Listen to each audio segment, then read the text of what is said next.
Bueno, hola a todos y todas, les damos una muy cordial bienvenida y les agradecemos que hoy nos acompañen en esta charla titulada Descubre tu huella hídrica, ¿somos sostenibles?, que estará a cargo de la doctora Vanessa Novoa. Ella es bióloga marina, doctorado en ciencias ambientales, con mención en sistemas acuáticos continentales e investigadora postdoctoral del Centro de Recursos Hídricos para la Agricultura y la Minería, CRIAM. Hoy vamos a aprender sobre el impacto de nuestro consumo de agua asociado a los productos, servicios utilizados conforme a la evaluación de la huella hídrica. Y para ahondar mucho más en este tema, los vamos a dejar con la doctora Vanessa Novoa y les recordamos también que durante esta transmisión ustedes pueden dejarnos sus comentarios, sus preguntas, todas las consultas que tengan en la sección de comentarios de la transmisión, porque los vamos a leer al finalizar la presentación de la doctora Vanessa. Así que, Vanessa, si quieres puedes comenzar a compartir tu pantalla para ya dar inicio con la charla. Gracias, María Belén. Agradezco la invitación de Explora Ñuble para en esta oportunidad hablarles un poquito de un tema que es súper importante y sobre todo que desde mis orígenes yo soy de la Ribera de Ñuble, vivo al lado del río y soy de esta región y me siento muy feliz de poder retribuir y aportar en el conocimiento para esta área. Voy a compartir la presentación. ¿Sí?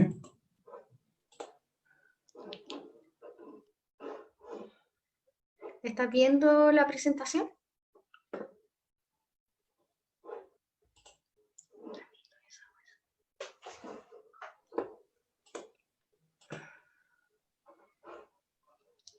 Bueno.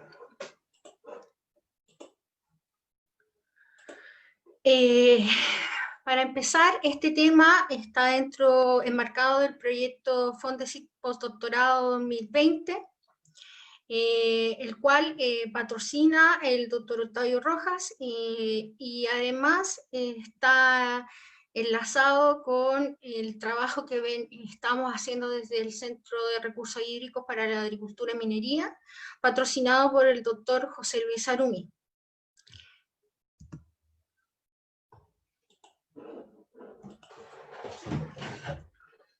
Primero es importante mencionar que el agua es el eje principal para el desarrollo de las comunidades y los ecosistemas.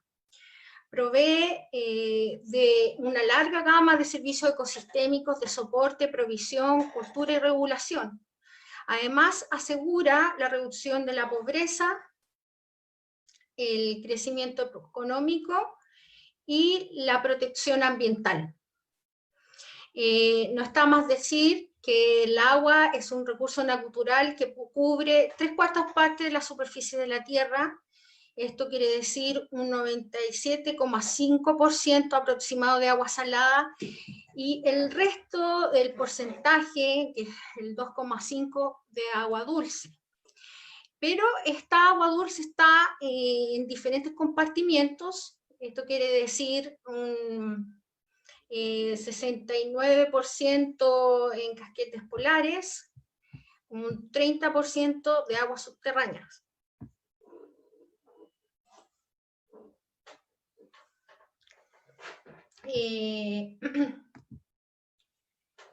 Por lo tanto,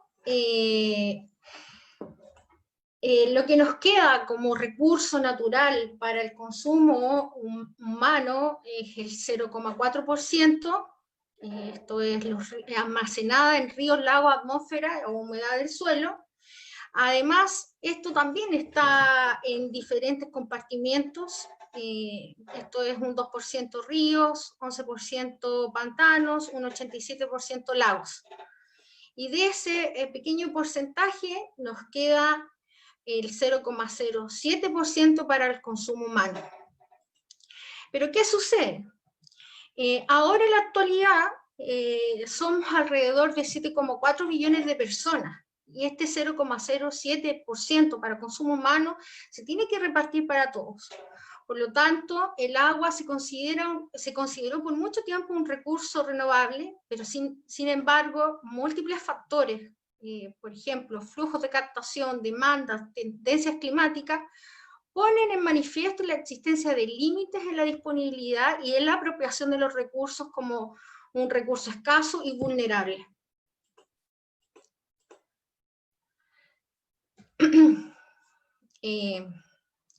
Por lo tanto, la demanda de agua se está intensificando en estos últimos 100 años, ya que si nosotros evaluamos en 1914, desde 1914 en adelante, la población actual se ha multiplicado por 3, ha crecido más de 4.000 millones en todos estos 100 años, y el consumo y el uso del agua también se ha multiplicado por 6.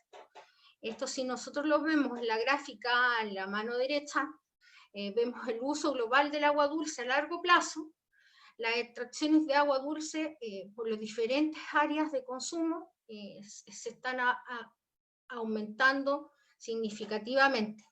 ¿Y de dónde se realizan estas extracciones? Principalmente de países como la India, China y Estados Unidos. Pero nuestro suministro total de agua se ha mantenido sin cambios, y ahí está la problemática. Sigue habiendo la misma cantidad de agua, incluso menos. ¿Quiénes demandan más agua en el mundo? Primero el sector doméstico, un 11%, el sector industrial, un 19%, y el sector agrícola, un 70%. La agricultura y la industria extraen la mayoría del agua dulce del mundo, pero sin embargo la agricultura es necesaria para la alimentación y la subsistencia del humano. Es por ello que igual se va monitoreando la tendencia de este aumento, y ustedes si ven en la gráfica, esta presión sobre los recursos hídricos hace que haya un estrés hídrico físico, que es definida como la presión total o la proporción total de agua dulce extraída anualmente de los principales sectores, y que es expresada en estos porcentajes. Por lo tanto, ¿quiénes demandan más agua? Se ha evidenciado que si bien es un 11% en la demanda doméstica, está aumentando un 600% entre 1960 y el 2014, a un ritmo significativamente alto que cualquier otro sector. Entonces nosotros indudablemente estamos interviniendo en el consumo y en la demanda de agua. Luego sigue la irrigación. Los gráficos de la izquierda se ven que el agua utilizada para los cultivos y el ganado también ha aumentado en un 100% en este último siglo. Por lo tanto, la demanda industrial también se ha triplicado por la demanda por electricidad, combustible, bienes de uso de agua, como los textiles, etc.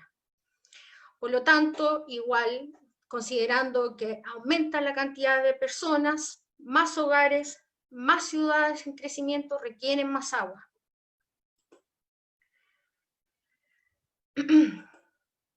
Bueno, siguiendo con lo mismo, como una mirada global, tenemos que mencionar que es significativo evidenciar las zonas de escasez de agua. En la actualidad hay cerca de 2 millones de personas que viven una fuerte escasez de agua en todo el año. Y aproximadamente 4.000 millones de personas, esto es 2/3 del mundo, padecen grave escasez de agua al menos una vez al año. Se proyecta que al 2050 esta cifra se aumente y un 45% de la población mundial subsista en regiones con seria escasez de agua. Por lo tanto, estamos consumiendo una gran cantidad del volumen de recursos hídricos. Más del 80% del suministro disponible se extrae cada año, y que en promedio los países que están en el mundo con problemas o umbrales, aunque sean mínimos de escasez hídrica, son alrededor de 31 países, 22 países están con estrés hídrico severo. En el 2019, el Informe Mundial de las Naciones Unidas sobre el Desarrollo de los Recursos Hídricos tiene como meta no dejar a nadie atrás en el abastecimiento de agua, ya que el agua es un derecho humano fundamental. Algunos aspectos que son importantes de mencionar en respecto al estrés, que la disponibilidad igual varía entre temporadas, hay datos de promedio, generalmente se trabajan los datos de promedio del país, pero esto a veces no refleja los periodos de escasez de agua y tampoco las cuencas, porque nosotros se trabaja mucho con promedio. Entonces, pueden ocultar esas cifras, que son un poco engañosas, pero que son significativas igual. Además que alrededor del 6% del área cultivada los países los tienen con riego. Se ha ido haciendo más eficiente el consumo del agua en la agricultura, que es mayor consumidor. En la actualidad, por lo tanto, 3 de cada 10 personas no tienen acceso al agua potable segura. Esto es un 28% a nivel global. 2,1 millones de personas no tienen acceso seguro a agua potable. ¿Qué problemas trae con esto? No tener agua potable es responsable de 1,2 millones de muertes cada año y múltiples enfermedades, porque en realidad el agua, sobre todo en estos tiempos de pandemia, que lo podemos evidenciar, es vital. Es importante porque sin ella es la transmisión de vectores, limpieza, sanitización. Entonces,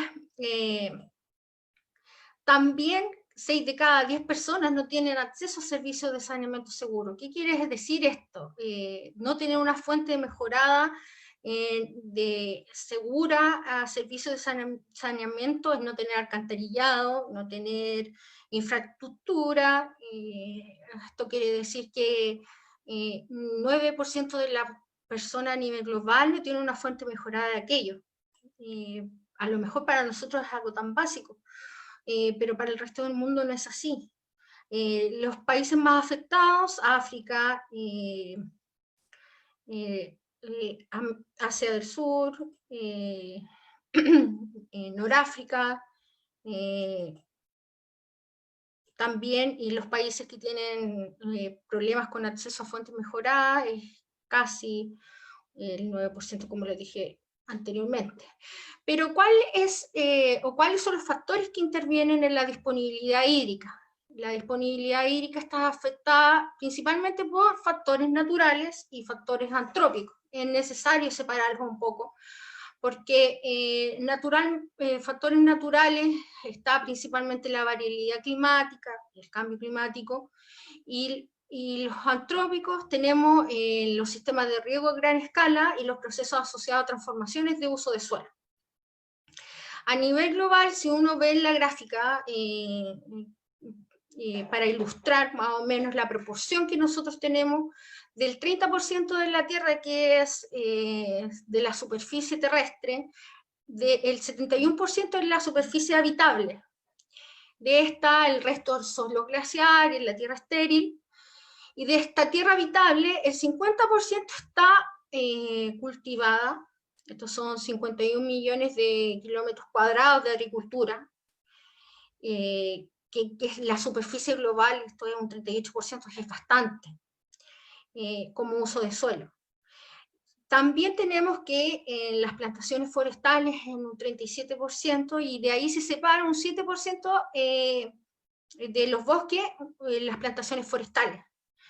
Para nosotros son plantaciones forestales, en algunos países son especies nativas esta especie. Por lo tanto, hay también una transformación de usos de suelo, y es aquí, en este porcentaje, el que se ha visto más intervenido, porque en realidad todas estas plantaciones forestales, este 7% también se ha visto transformado en el tiempo, principalmente por la conversión de actividades silvicultoras, agrícolas en otro porcentaje, incendios forestales, que también intervienen casi en un 23% de las transformaciones de estos bosques, y también la urbanización, en un 0,6%. El suelo edificado y el suelo urbano está en un 1% del porcentaje de tierra habitable, o sea, no es menor. Por lo tanto, es necesario precisar aquello, porque la planificación del uso del territorio, sin lugar a dudas, interviene en el aumento o la disminución del recurso hídrico. Haciendo un paréntesis, quizás la disponibilidad del agua dulce, no olvidarnos que viene desde el ciclo del agua, que nos enseñaron nuestros profesores desde chicos, pero que es muy complejo, si uno lo evalúa en escala global aún más, pero se tienen estimaciones reales de acuerdo a los cambios anuales, y este componente también pensando en que el agua entrelaza las actividades productivas y las condiciones ambientales del lugar. Entonces, el ciclo hidrológico nos hace como una imagen o analiza la dinámica, no es estático, es dinámico del agua en sus diferentes manifestaciones. Yo les puse un caso en una cuenca mediterránea en donde a través de las imágenes satelitales es posible visualizar la evapotranspiración, las precipitaciones y los cambios de flujo entre la condensación del agua en sus diferentes compartimientos. Además, sin dudar, la precipitación interviene en los recursos hídricos de cada lugar, que esta también tiene patrones latitudinales, y también otros patrones a escala locales y globales, al igual que la temperatura. Y estas dos variables igual van a ir cambiando en el tiempo. Van a haber diferencias mensuales, intraanuales y interanuales, por decirlo así. Por lo tanto, también van a haber lugares en donde los recursos renovables de agua dulce per cápita van a ser mayores. El principal reservorio del agua, se podría decir que Brasil, ha disminuido significativamente sus recursos, pero esto está asociado a las cuencas que nosotros encontramos en aquellos lugares. El río Amazonas, uno de los grandes ríos que es del mundo, casi 7.000 kilómetros de extensión. Luego tenemos en Estados Unidos, tenemos el río Mississippi, que cruza varios países, varios sectores, ya baja a 3.800 aproximadamente kilómetros. Y luego en promedio está el mundo entero. Los recursos renovables per cápita en Sudamérica tenemos una diversidad impactante de sistema hídrico y múltiples cuencas de grandes tamaños y capacidades y caudales, y eso nos hace tener mayores recursos internos de agua dulce. Esto quiere decir no solamente los ríos, sino que también la agua subterránea, producto también de la filtración de los ríos, de la precipitación. Oceanía sigue, ahí está el río Moonray, que tiene aproximadamente 2.500 kilómetros, Europa del Este y Norteamérica. Por lo tanto, en los últimos 25 años de investigación de la gestión hídrica, entre la agricultura y silvicultura, también se han hecho los mayores esfuerzos desde Asia, América del Norte, Estados Unidos, Oceanía, Australia, Europa, Alemania, Reino Unido, etc. Pero aún sigue siendo incipiente el trabajo, o todavía no sigue siendo suficiente el trabajo realizado por Latinoamérica.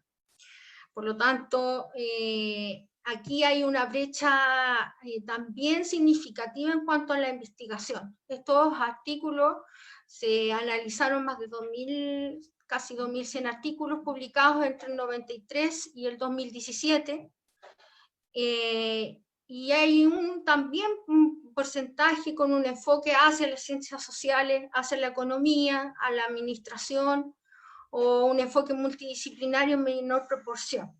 Por lo tanto, igual me gusta precisar aquello porque también tenemos que evaluar qué está haciendo el área científica, considerando toda esta problemática que les conté anteriormente.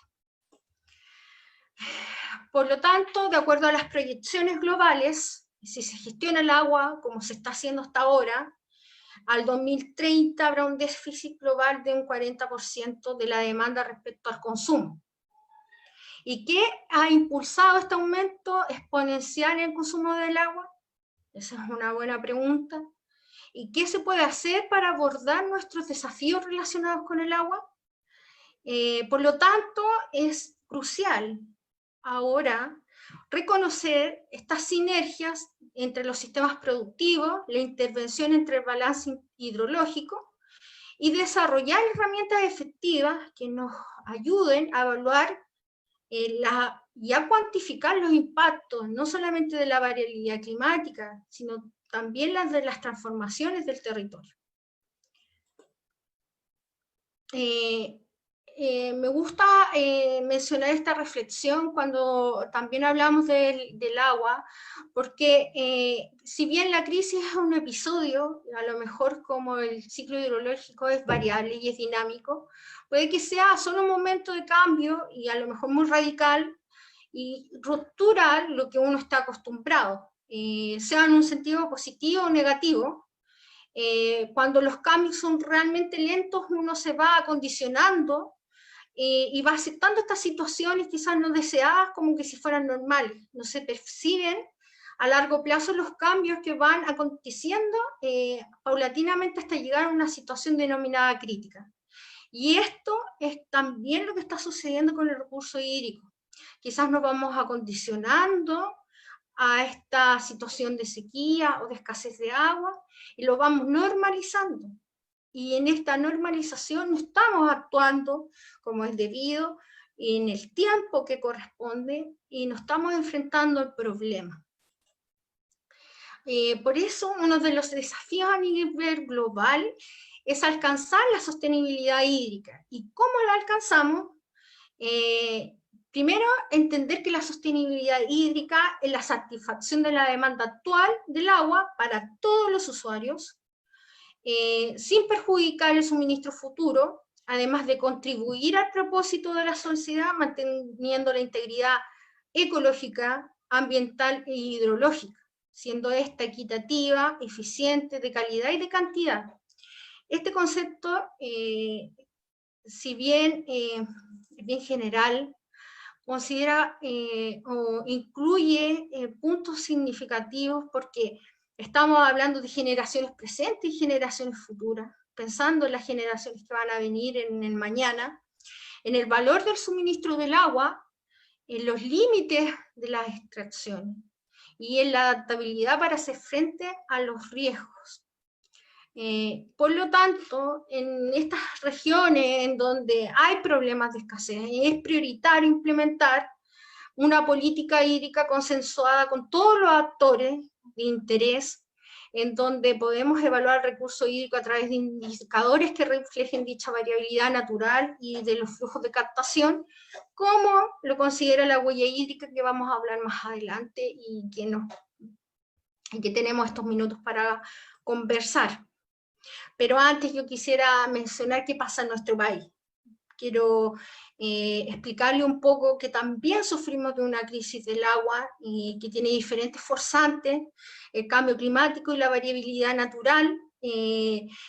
La variabilidad natural está condicionada o condiciona los sistemas hidrológicos, definiendo condiciones secas, normales o húmedas, tanto a nivel interanual o intraanual, y ejercen una importante influencia en el clima, por ejemplo, o en el régimen de precipitaciones. Por lo tanto, no olvidar que nosotros tenemos factores a gran escala que intervienen en nuestra condición climática, como lo es la oscilación del Pacífico, el Niño, la oscilación del sur y la oscilación antártica.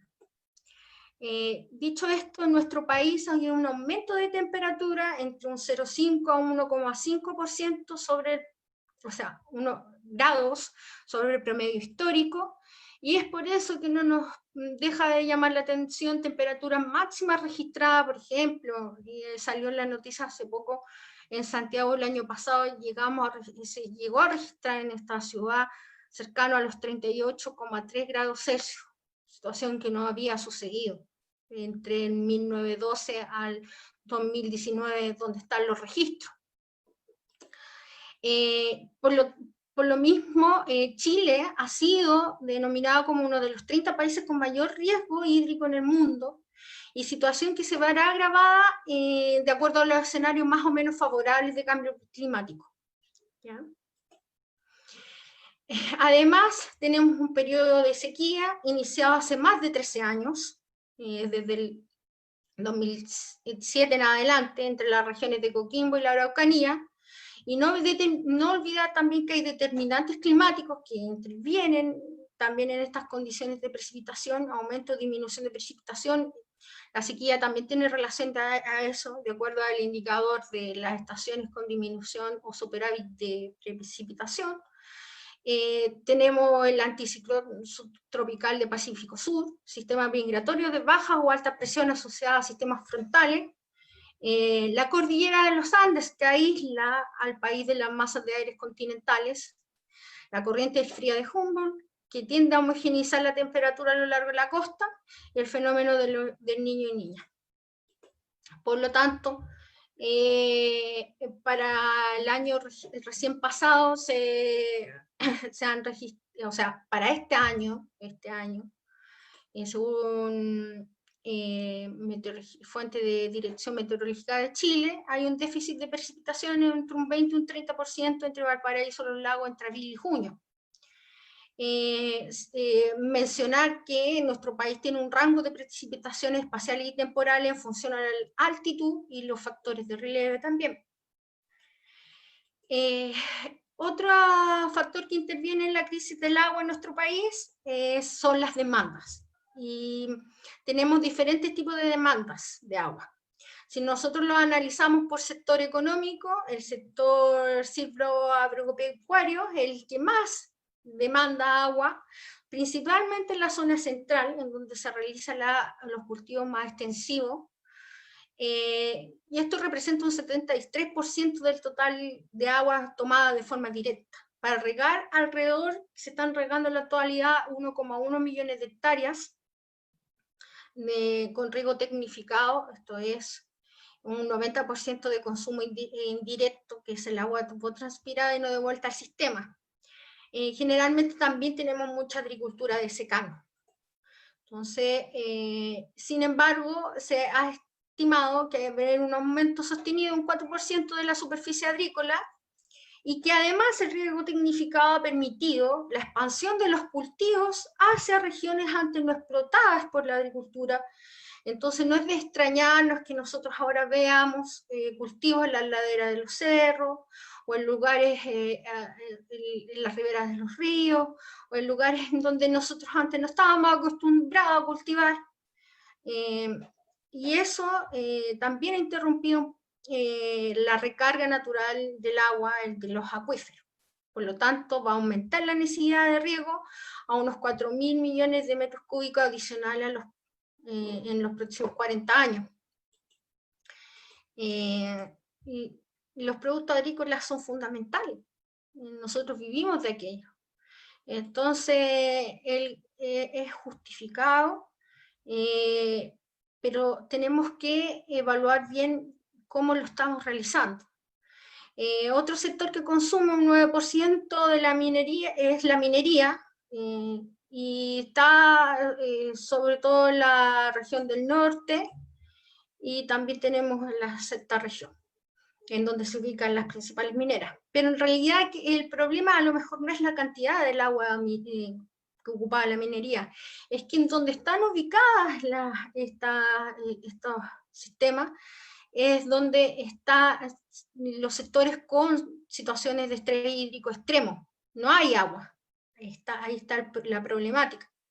Entonces, ponemos ojo ahí, Otra situación, otro sector que demanda bastante agua y donde nosotros intervenimos es el sector de agua potable y saneamiento. Esto representa un 6% de los derechos consultivos de agua del país. Por sector, obviamente, vamos a encontrar que la mayor cantidad de demanda lo vamos a encontrar en la región metropolitana, en donde está la mayor cantidad de la población. En la actualidad, el 99,9% de la población tiene cobertura de agua potable, y el 96% alcantarillado, esto obviando los lugares rurales. De esta, el 67% se abastece de agua subterránea. Y el resto, el 18%, son de recursos hídricos superficiales, traídos directamente para potabilizarse. Y el 14% de los recursos mixtos. Si nosotros vemos, si analizamos cuánto le damos, cuánto es el valor del agua potable en nuestro país, tenemos que, si tomamos una cuenta de agua, por ejemplo aquí de San Pedro, tenemos que el litro está a 1,1 pesos. Si nosotros detallamos este valor, el 44% está en el consumo directo, el 35% es alcantarillado y el tratamiento de aguas servidas está en un 21%. Precisemos que este valor del agua potable, si nosotros vemos las tarifas del agua potable en el mundo también, tenemos que en realidad casi 1.100 pesos el metro cúbico es barato, con lo que se está cobrando alrededor del mundo. Alemania es extremo, llega a 5.000 pesos el metro cúbico. Estados Unidos, hay lugares de Estados Unidos que llega a 3.700 el metro cúbico.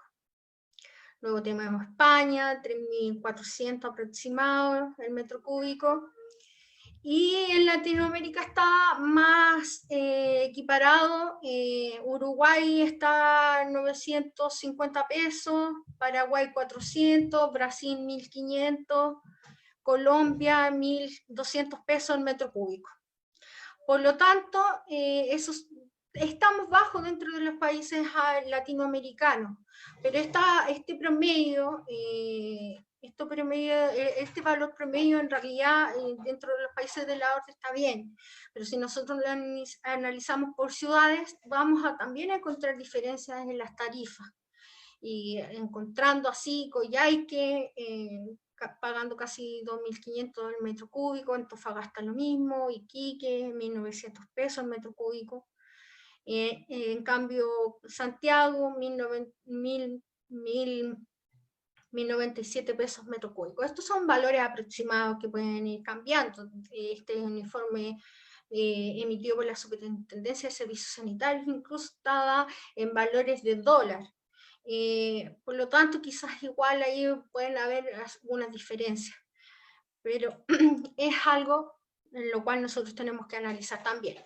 Y por último, el sector industrial consume el 12% de los recursos hídricos de nuestro país. Aquí tenemos las múltiples actividades industriales y que también están concentradas en la zona central. Y la disponibilidad del agua, que es el factor crucial y que, como lo dije antes, uniendo todo lo anterior, nosotros tenemos diferente disponibilidad a través de nuestro país. La zona norte tiene un promedio de 600 metros cúbicos de habitantes al año, la zona central entre 10.000 y 30.000, y la zona sur 170.000 metros cúbicos por habitante al año. La oferta equivale a la escorrentía media anual por región y la demanda de extracción. Entonces ahí en algunos lugares hay un delta en donde la demanda es mayor que la oferta. Esto según el Banco Mundial, y donde aquí interviene la variabilidad de un sistema hidrográfico. Tenemos cerca de 101 subcuencas alrededor del país con diferentes cantidad de caudal y condición hídrica. un amplio rango de variaciones que hace que también los regímenes vayan cambiando y la periodicidad de los caudales máximos, y un gradiente entre la oferta de los recursos hídricos superficiales que va a intervenir en esto.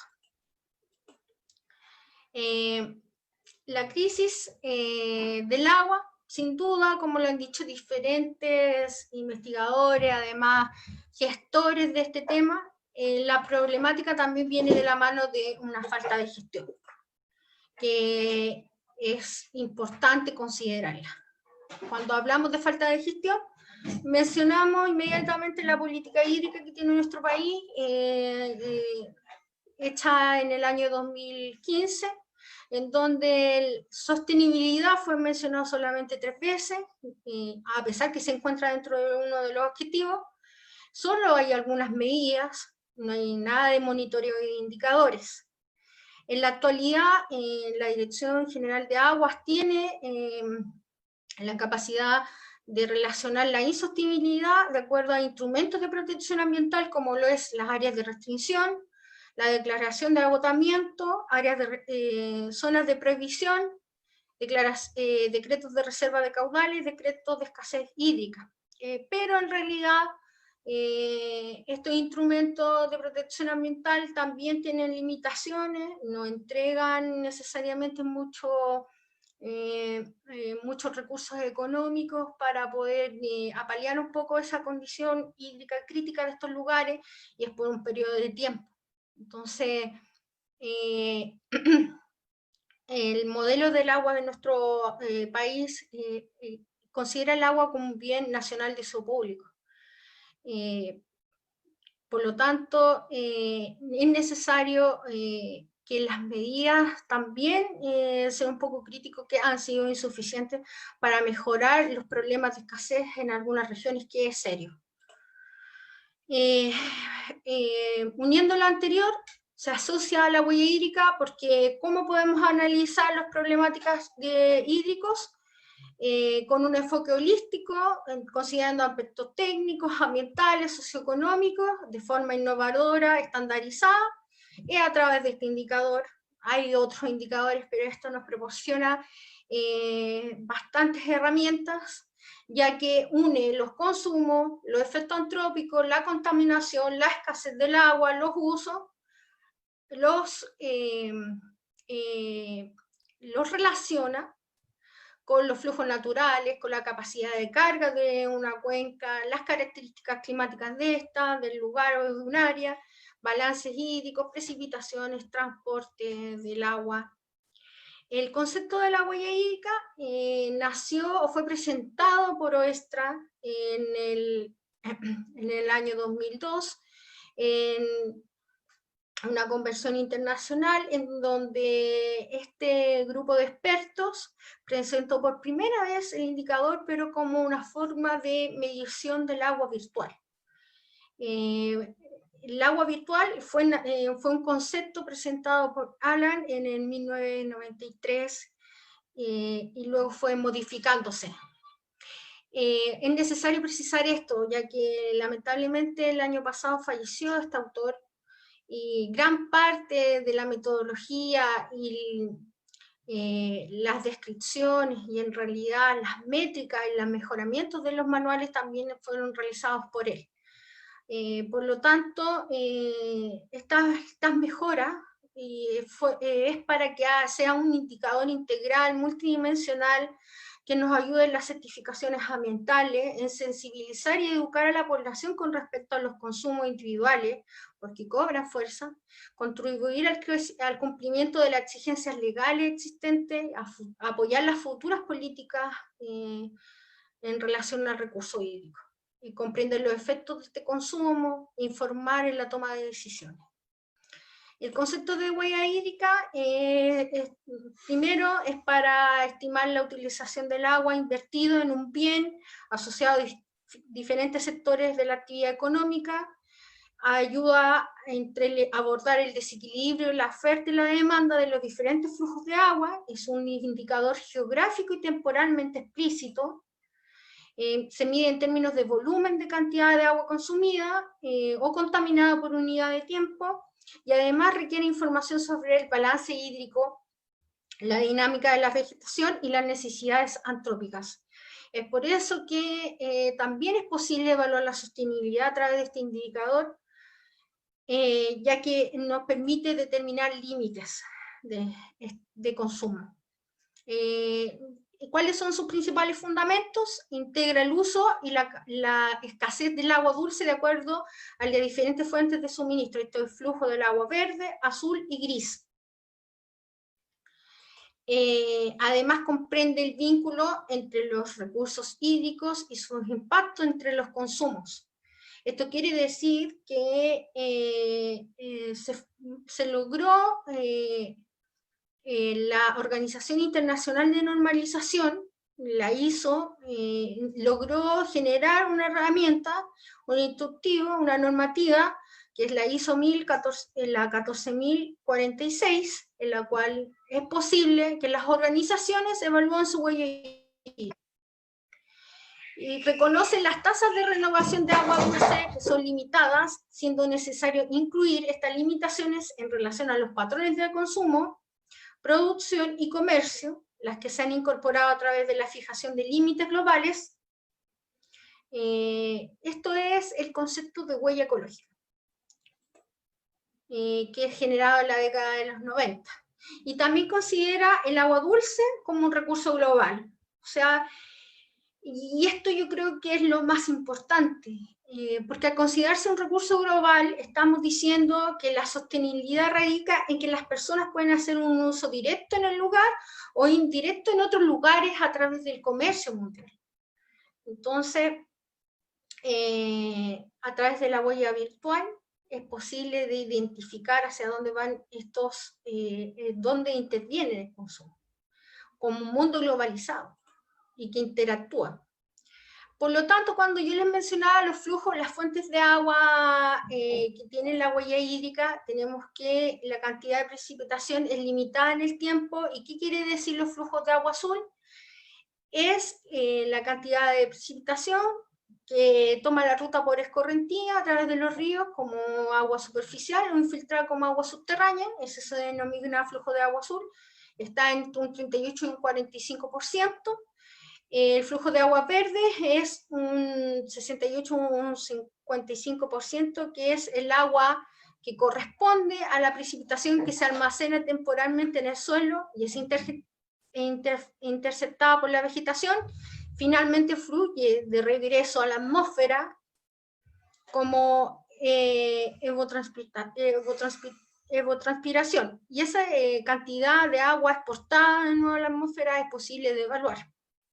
Y luego tenemos que el flujo del agua verde es necesaria para sostener el uso de suelo agrícola, por lo tanto consume más o menos el 25% del flujo global. Tenemos que entender que tenemos una gran cantidad de agricultura de secano a nivel global y el uso natural del suelo para mantener la vegetación, eso es un 75%. Se supone que, o se estima que la actividad antrópica se apropia del 18% del flujo de agua verde disponible anualmente. Por lo tanto, aquí esta agua que antes no era evaluada, con esta metodología es posible de hacerlo y nos da una estimación real de cuánto podemos intervenir en el flujo del agua. Por lo tanto, la huella del agua tiene sus componentes. Verde, que es la agua verde, la huella del agua verde se refiere al consumo o la utilización de los recursos de agua verde que antes mencioné. El agua azul, el consumo de los recursos de agua azul, aguas superficiales o subterráneas de forma más directa.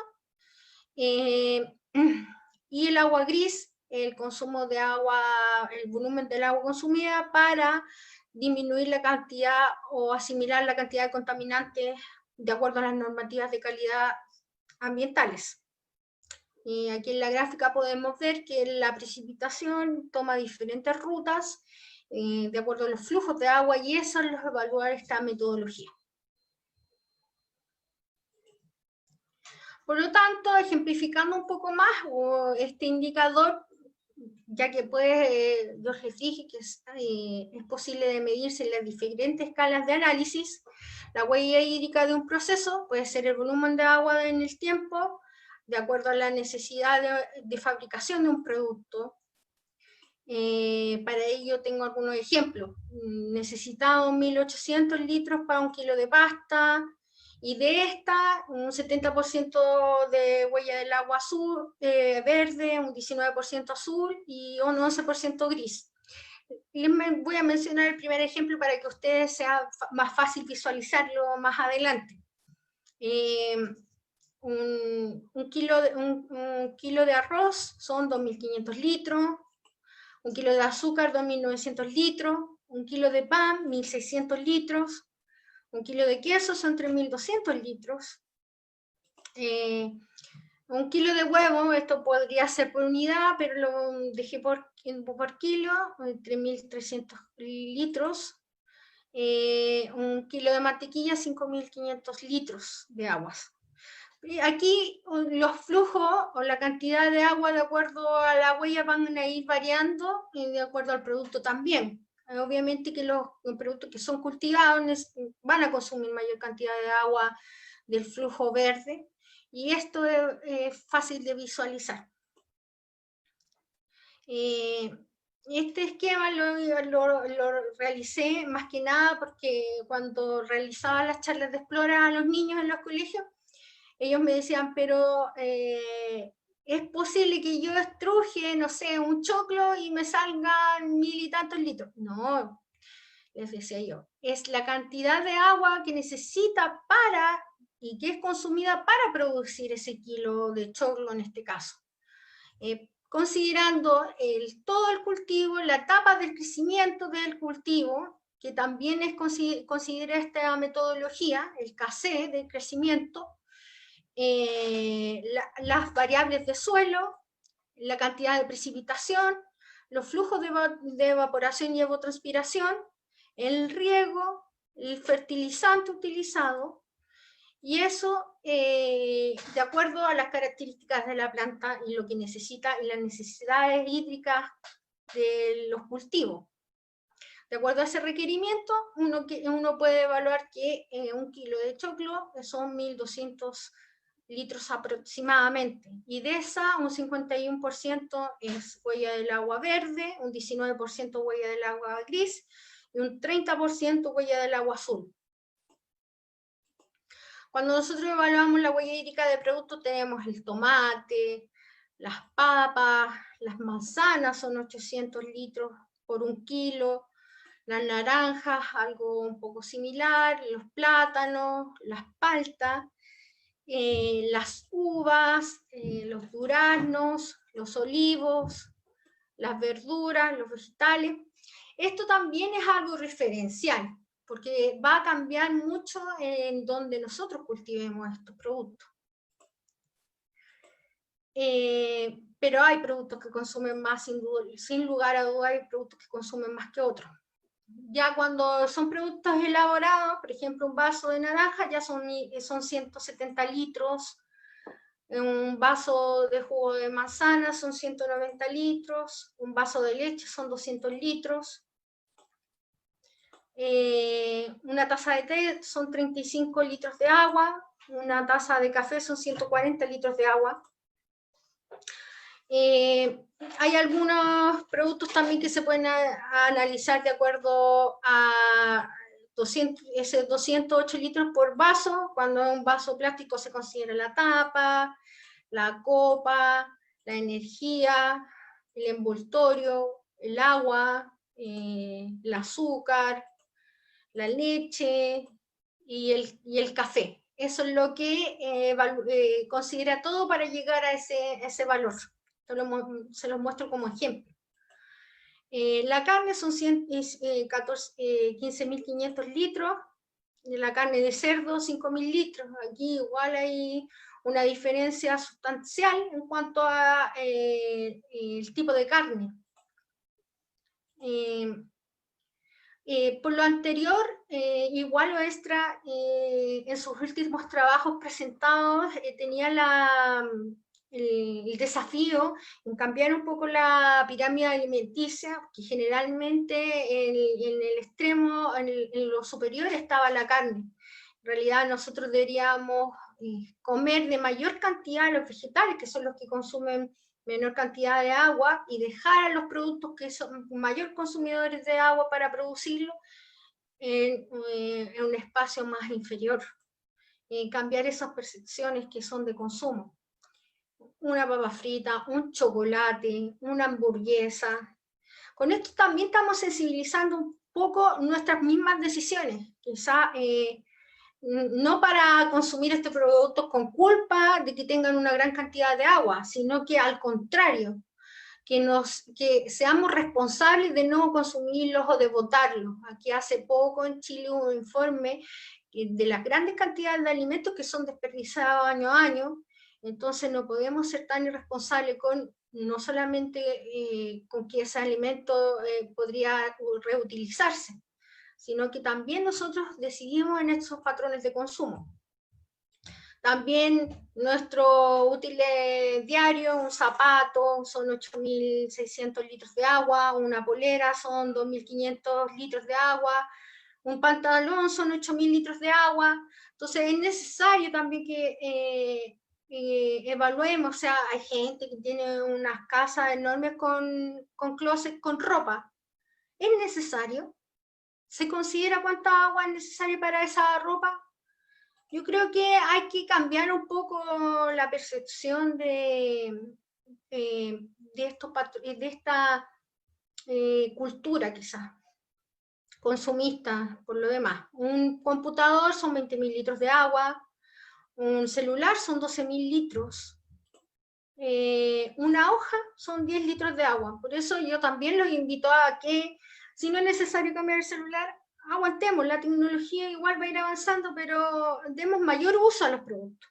Si no es necesario imprimir, obtengámonos, no imprimamos y ocupemos más responsablemente. Nosotros podemos también hacer un cambio.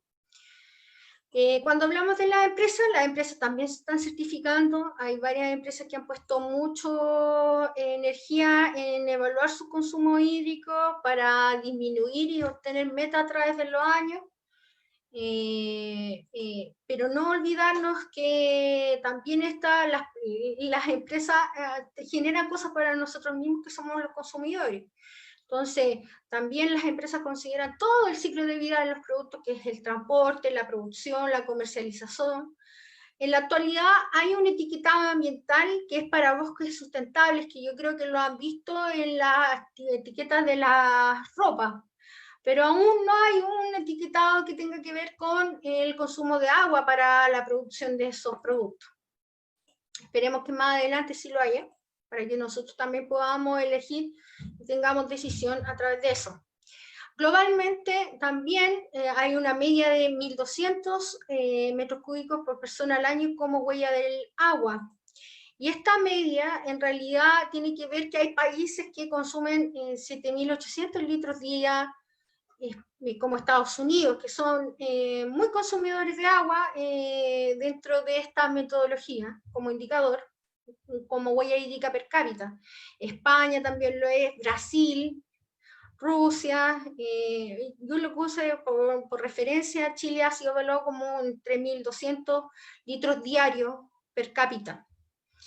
Eso es per cápita, pero si nosotros analizamos por la población, aquí tenemos otro factor decisivo. O sea, tenemos que China, si miramos un poco atrás, no está dentro de los países que más consume agua, incluso son más eficientes y consumen menos agua que nosotros, pero al ser tanta cantidad de millones de personas, aumentan su huella hídrica por la cantidad de habitantes. Después sigue India, Estados Unidos, Brasil, Rusia, y así sucesivamente.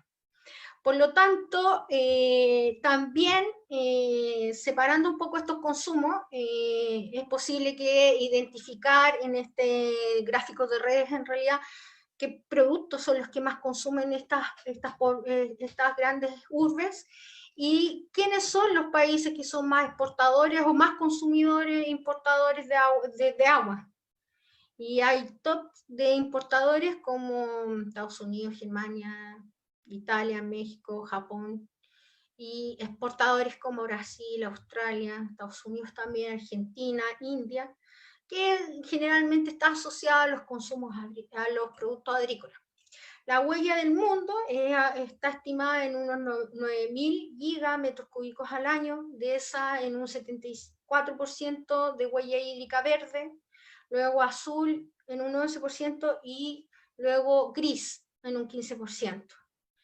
Y de eso, un quinto de esa huella hídrica global está relacionada a la exportación de productos. O sea, nosotros somos un mundo interconectado en donde hay países que producen y otros que consumen y que somos interdependientes de aquellos productos. Entonces aquí hay un tema de seguridad alimentaria. Y aquí los países que más producen de acuerdo a sus productos. Precisar que la huella hídrica de un país está determinada por el uso directo que tienen las personas, porque es per cápita, utilizando las labores domésticas, a lavarnos los dientes, lavar la ropa, tirar la cadena, lavar el auto, la ducha, tenemos que ser súper responsables. Y el consumo indirecto, que es el agua que nosotros no vemos, pero que se necesitó para la fabricación de bienes y servicios que se consumieron. Y dentro de un área geográfica tenemos, por ejemplo, dentro de una cuenca hidrográfica tenemos diferentes consumos de cultivos principalmente que se pueden delimitar. Y aquí voy a mostrar un poquito ya más del trabajo que estábamos haciendo con nuestro equipo. Y aquí tenemos dentro de la cuenca hidrográfica la diversidad de los múltiples cultivos que se realizan en un lugar y la evaluación de la huella hídrica verde-azul y su huella gris, de acuerdo a las condiciones climáticas que les mencionaba. En el gráfico de la izquierda está más o menos la metodología, los programas que se necesitan para modelar este indicador, las variables que nosotros necesitamos y lo que nos resulta de esta evaluación. Nosotros evaluamos en una primera aproximación la cuenca del río Cachapoal, porque es una cuenca mediterránea de vocación agrícola por excelencia, en donde se evalúan las diferencias, la variabilidad climática de acuerdo a los años. 2005 era húmedo, 2006 era normal, 2007 seco, y claramente hay diferencia entre los consumos de la huella del agua, que se reflejó claramente el indicador, y también diferencia entre los cultivos. Hay cultivos que consumen mayor cantidad de agua verde, sí, como los olivos y las paltas. Hay cultivos que consumen mayor cantidad de agua azul, como el olivo, palta, maíz y uvas. Y cultivos que consumen mayor cantidad de agua gris, como el maíz, las paltas y los olivos. En este caso evaluamos 11 cultivos. Más que nada, principalmente cultivos frutales. Y hay diferencia entre años, entre cada año. Y ahí se ve, es claramente, hay en el año 2005 mayormente el consumo de agua azul, hay un año 2006 mayor consumo, que es normal, mayor consumo de agua verde, y un año seco ya estamos consumiendo mayor cantidad de agua azul para asegurarnos el riego de los cultivos, y gris. Pasamos a otra etapa, que fue el desafío en considerar estos consumos, ¿eran sostenibles en la cuenca o no? Considerando la misma condición, variabilidad climática, y igual teníamos también variabilidad geográfica, porque teníamos la primera y segunda sección, y claramente pudimos identificar que en la zona alta los caudales eran mayores, caudales medios mayores eran en verano, la zona baja, en la tercera sección, eran en invierno. Y eso generaba también una condición en que podíamos identificar insostenibilidad hídrica en los periodos de, por ejemplo, entre septiembre, octubre, noviembre, donde los cultivos también consumen necesitamos mayor riego y no tenemos la disponibilidad de agua. Para esto nosotros tuvimos que calcular caudal ecológico de la cuenca del río Cachapual e interceptar los consumos de estos cultivos. Así igual lo hicimos con la sostenibilidad de la huella gris, y era para evaluar principalmente en dónde nosotros podemos identificar en qué periodo nosotros superamos la capacidad de calidad ambiental. ¿En qué estamos ahora? Algo ya como para finalizar esta idea, en lo que estamos trabajando ahora. Estamos tomando mayor cantidad de cuencas, seguimos la zona central porque son las mayores productores de agrícola, y aquí hasta el momento podemos identificar claramente que hay una transición de los consumos de huella verde que está dado latitudinalmente. O sea, desde la cuenca del río Ñuble hasta el Biobío hay un aumento de la huella verde, de consumo de la huella verde, y en cambio en la cuenca del río Cachapual y en la del Longaví necesitamos mayor cantidad de huella azul. Me faltó un poco mencionar aquí que también hay mayor cantidad de huella gris desde el Ñuble y las cuencas del Biobío, porque también se adiciona mayor cantidad de fertilizante. En este caso nosotros evaluamos nitrógeno como con capacidad de carga. Dentro de los cultivos que mayor consumen agua están las legumbres y algunos cereales, y también al incorporar otro tipo de cultivos de frutales, nos encontramos igual sorpresas que antes el palto era nuestro principal consumidor de agua, ahora ya no. Tenemos como los nogales y estos nuevos cultivos que han empezado a hacerse más intensivos.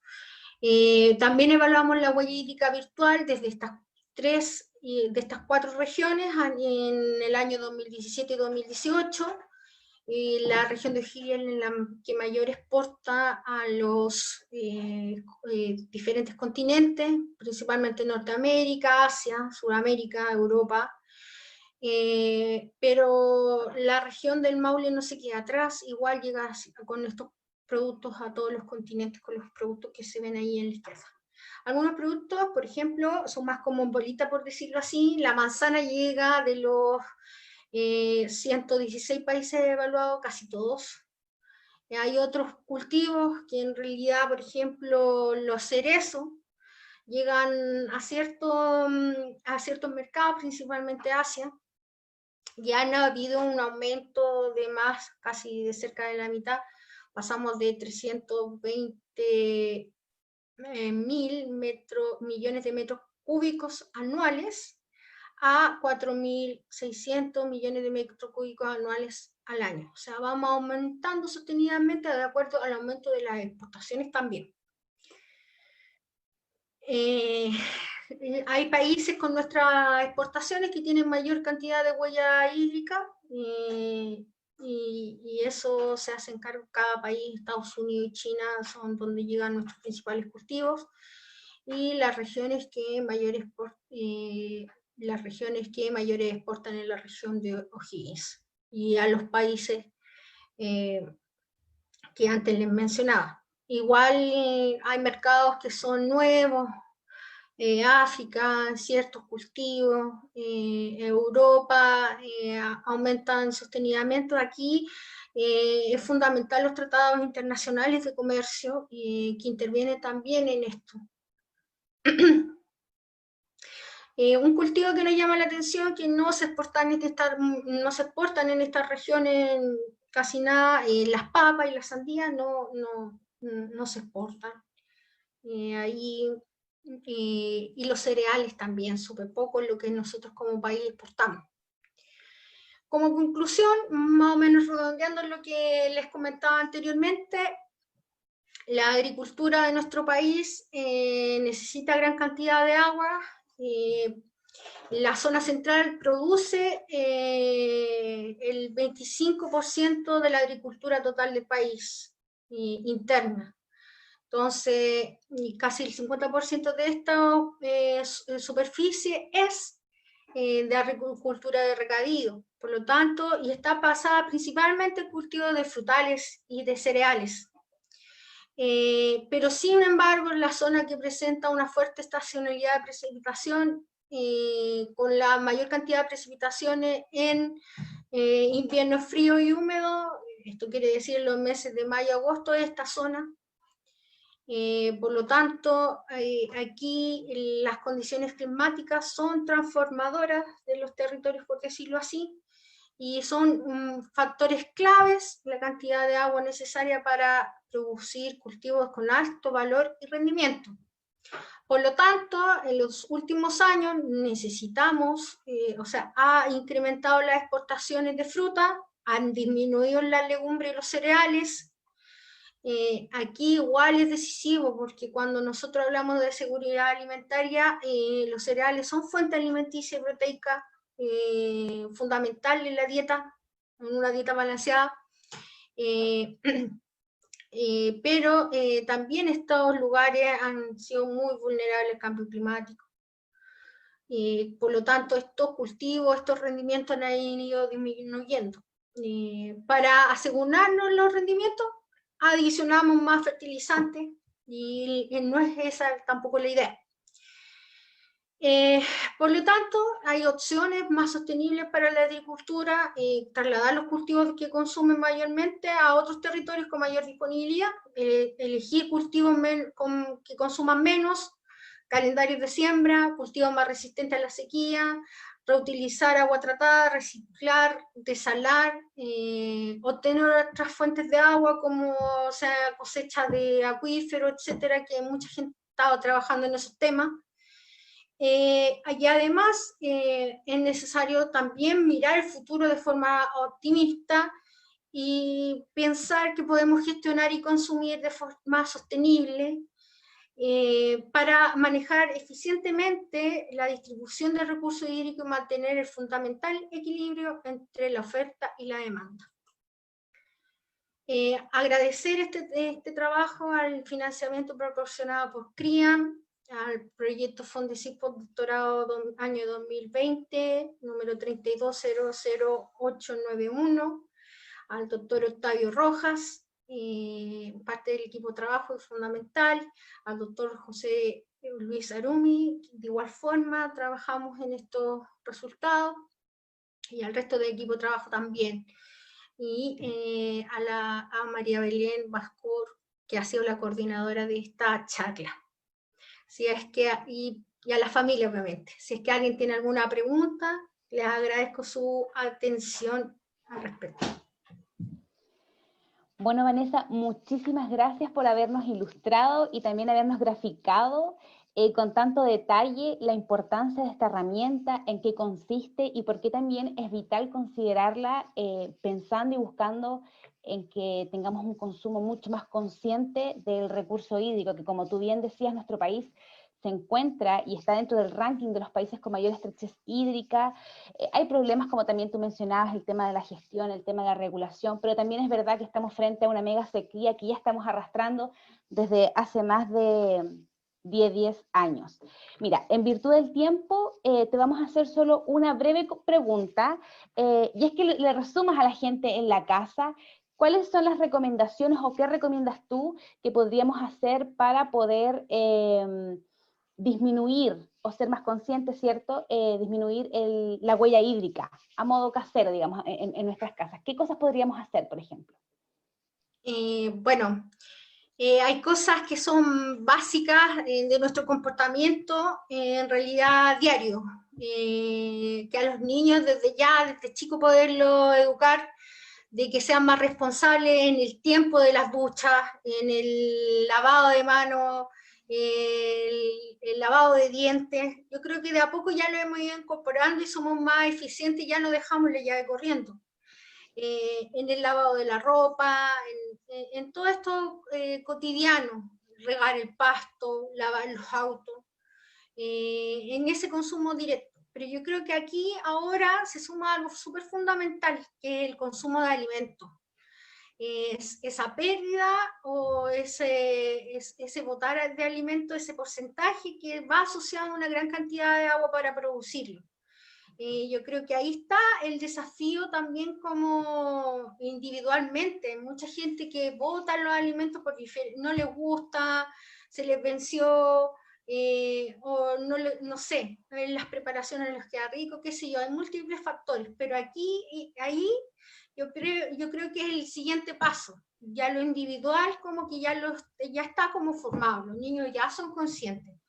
Pero ahora es lo otro, es lo que nosotros estamos consumiendo y que es en nuestro vestuario, en la tecnología, la gente sigue consumiendo mucho, comprándose tecnología, que celulares a cada rato, computadores, eso por ahí igual deberíamos cambiar nuestra forma de consumo y yo creo que vamos a disminuir o mantener un poco mejor la huella hídrica.